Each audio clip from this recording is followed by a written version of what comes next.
안녕하세요. 반갑습니다. 테크를 살펴보는 IT 뉴스. 여러분께서 지금 보시는 영상은 러빙 뉴스입니다.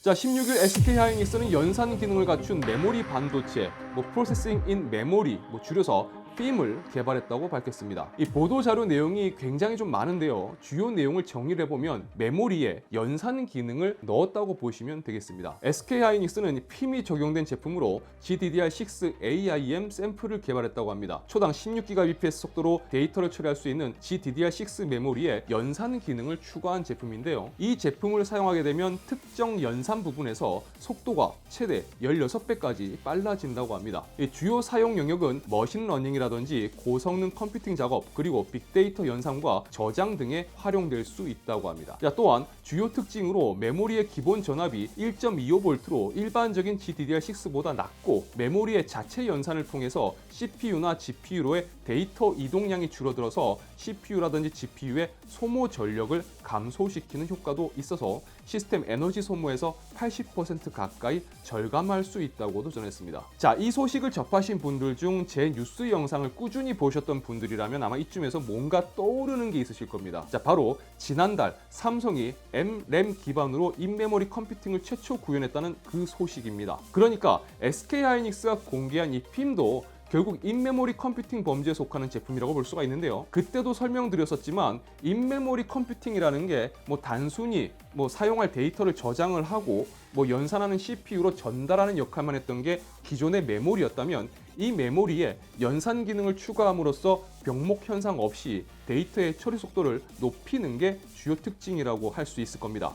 그렇다면 PIM도 인메모리 컴퓨팅이라고 볼 수가 있는 거죠. 자, 삼성이 공개했던 건 비휘발성 메모리인 MRAM을 기반으로 연산 기능이 추가된 걸 이야기하는 거고요. SK하이닉스는 GDDR6 메모리 베이스에 연산 기능을 넣었다고 볼 수 있을 겁니다. 물론 이거 샘플이 그렇게 만들어졌다는 거예요. 자, 어쨌든 이런 연산 능력을 갖춘 메모리 반도체가 개발된다라는 건 아마도 우선적으로 데이터 센터라든지 AI, 머신러닝에 우선적으로 활용될 수 있겠지만, 진짜 단순하게 생각을 해본다면 SK하이닉스가 발표한 이 PIM 기반의 메모리를 탑재한 그래픽 카드가 나올 수도 있는 거니까요. 자, 앞으로 이 기술이 어떤 식으로 발전을 하고 활용될지가 기대가 됩니다. 자, 마이크론의 SSD 및 D램 제조 판매 업체인 크루셜은 자사의 발리스틱스 메모리를 단종하겠다고 밝혔습니다. 자, 일단 마이크론이 이런 식으로 제품 라인업을 관짝에 넣었다가 또 새로 내놓은 전적이 꽤 많이 있어서 놀라운 건 아니지만, 최근 마이크론이 밝힌 바에 따르면 일단 크루셜은 스토리지 제품 쪽에 좀 더 집중할 것으로 보입니다. 물론 발리스틱스를 단종시킨다고 해서 크루셜이 메모리 제품 라인을 완전 빼는 것은 아니고요. DDR5 메모리 중심으로 공급할 것으로 보입니다. 여튼 국내에서는 어떨지는 모르겠는데 해외에서는 나름 사용층이 두터웠던 것으로 보입니다. 앞으로 크루셜에서 DDR5 관련해서 어떤 제품을 내놓을지는 좀 두고 봐야 될 것 같네요. 자, AMD는 새로운 아드레날린 22.2.2를 출시했습니다. 홍진호 에디션인가요? 22.2.2. 이번 아드레날린 버전에서는 세잔느 기반 프로세서에 라데온 RX 6000 및 RX 5000 시리즈와 페어링을 할 경우 스마트 액세스를 통한 최적화가 추가되어 성능 향상폭이 꽤 있는 것으로 전해졌습니다. 대표적으로 어쌔신 크리드 바랄라의 경우는 FHD 기준으로 최대 24%나 성능이 향상된다고 하니까요. 만약 해당하는 하드웨어를 갖춘 노트북을 사용하는 분들이라면 꼭 적용시켜 보시기 바랍니다. 자, 엔비디아는 지난 16일 4분기 실적 및 지난해 종합 실적을 발표했습니다.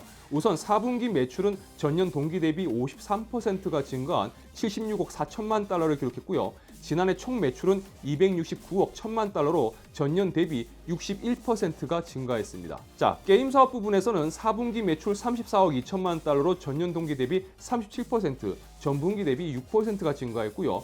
회계연도 기준으로는 전년 대비 61% 증가한 124억 6천만 달러를 기록했습니다. 이 데이터 센터 사업 부분은 4분기 매출 32억 6천만 달러, 전년 동기 대비 71%, 전분기 대비 11%가 증가했고 회계연도 기준으로는 전년 대비 58% 증가한 106억 1천만 달러를 기록했습니다. 이 전문 시각화 영역에서는 4분기 매출 6억 4,300만 달러로 전년 동기 대비 109%, 전분기 대비 11%가 증가했고 회계연도 기준으로는 전년 대비 100% 증가한 21억 1천만 달러를 기록했습니다. 이 자동차 및 로봇공학 영역은 4분기 매출 1억 2,500만 달러로 전년 동기 대비 14%, 전분기 대비 7%가 감소했습니다. 회계연도 기준으로는 전년 대비 6% 증가한 5억 6,600만 달러를 기록했습니다. 자, 일단 엔비디아는 지난해 역대급 실적을 기록했습니다. 2020년 대비 61%나 증가한 매출을 기록했어요.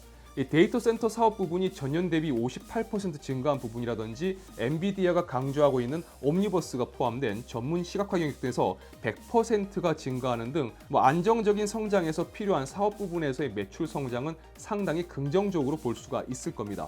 하지만 사업 영역 중 가장 높은 매출 비중을 차지하고 있는 게임 사업 부분에서 61%나 되는 매출 증가세는 분명 환영할 요소지만 아무래도 지금 이 영상 보시는 여러분들 대부분이 예상하시듯이 이 부분의 매출 증가는 올해 암호화폐 시장에 영향이 크다고 볼 수가 있을 겁니다.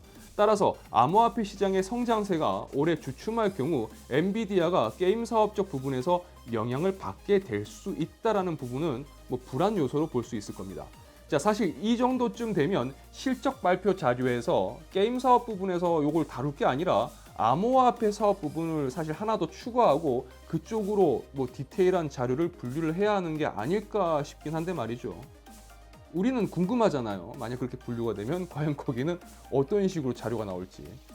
자, 과연 올해도 엔비디아는 꾸준히 매출 증가세를 이어갈 수 있을지 지켜봐야 되겠습니다. 자, TSMC 관련 최근 소식 살펴보도록 하겠습니다. 인텔이 IFS라고 하는 인텔 파운드리 서비스를 시작하면서 이 파운드리 업계는 향후 3파전이 예상되고 있습니다. 물론 파운드리 업체가 TSMC라든지 삼성만 있는 것은 아니죠. 여러 기업들이 있지만 시장 점유율이라든지 기술 수준으로 따진다면 현재까지는 삼성과 TSMC 그리고 시장 점유율 부분에서 50% 이상 시장 점유율을 확보하고 있는 TSMC가 시장을 이끌고 있고 삼성이 그 뒤를 쫓아가고 있는 모양이라고 볼 수가 있을 겁니다. 자, 그런데 여기에 인텔이 합류하게 되었고 지난 뉴스에서 전해드린 것처럼 인텔이 이스라엘에 타워를 인수하면서 파운드리 규모를 더 키운 상황입니다. 최근 타이완 뉴스가 보도한 내용에 따르면 TSMC는 미 애리조나주에 진행 중인 파운드리 건설, 팹 시설이라고 봐야 되겠죠. 칩을 생산하는 팹의 건설이 지연되고 있다고 합니다. 이 건설이 지연되는 이유로는 코로나로 인한 건설 인력 부족이 주 요인으로 꼽히고 있습니다. 그리고 TSMC가 겪고 있는 또 다른 문제가 있는데요. 바로 인텔도 애리조나 쪽에 새로운 파운드리를 준비하면서 최근 3,000명 가까운 지원을 채용했다고 하는데 TSMC 입장에서는 인력 확보에 어려움을 겪고 있는 것으로 전해집니다.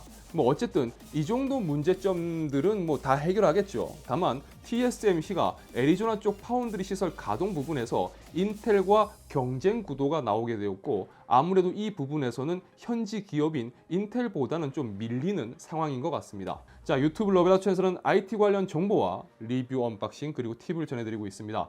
영상이 유익하셨다면 좋아요와 구독 그리고 알람 설정 부탁드리겠습니다. 시청해주셔서 진심으로 감사합니다. 지금까지 아트였습니다. 좋은 하루 되세요.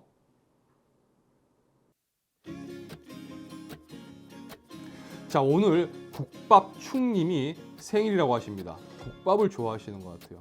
저도 국밥 좋아합니다. 네, 정말 진심으로 생일 축하드립니다.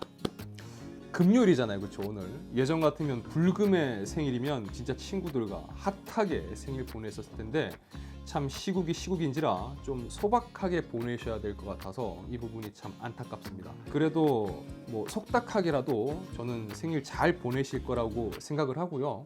진짜 진심으로 생일 축하드립니다. 자, 요즘 제 주변에 코로나 때문에 힘든 분들이 너무 많은 것 같아요. 아마 여러분들도 비슷할 거라고 생각하는데요.